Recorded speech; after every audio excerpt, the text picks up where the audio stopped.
Dreamscape presents The Bone Woman, a forensic anthropologist's search for truth in the mass graves of Rwanda, Bosnia, Croatia, and Kosovo by Clea Koff. Narrated by the author. Acknowledgements. It is difficult to put into words my gratitude toward the following people, but I do know that I was able to write this book because they have been a part of my life. Sutirat Ann Larlarb, Sam Brown, David Koff, Msinda Winyapembe Koff, Kimera Koff, Jerry Koff, Paul and Gweren Winyapembe, Bob Koff, the late Carol Ferry, Amy Yomatsu, Dr. Luann Wansnyder, and my grandfather Harry N. Koff, who gave me a book about Pompeii when I was 7, and for years after that gave me books on the importance of words and of storytelling, but wasn't here to see what those books inspired me to do. I thank Isabel Dixon of Blake Friedman Literary Agency, Patty Moosberger of Stuart Krachevsky Literary Agency, and Lee Boudreau of Random House for making sure that my friends and family were not the only ones to read these stories. Before.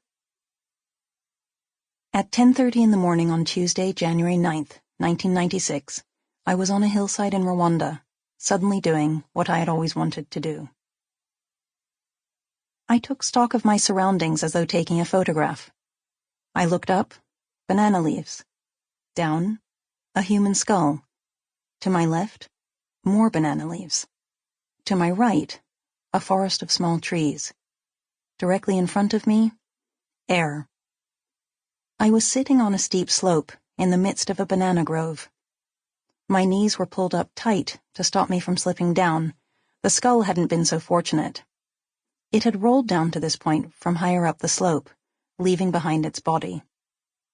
This particular indignity had not been inflicted on this skull alone. Indeed, I was surrounded by skulls. Surrounded by people who had been killed on this very slope 1.5 years earlier. Most of their heads had rolled away since then.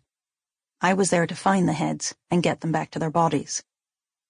After that reunion, we would have a chance at determining age, sex, stature, and cause of death, and maybe even who these people were. I crouched quietly, listening to the skull. It was face down. So far, I had been able to focus only on the wound to the occipital. A strong blow to the back of the head with something sharp and big. I looked at the wound, the way the bone bent inward, and the V-shape of the cut and cross-section. A mosquito buzzed by my ear. Sample complete. Ready to continue?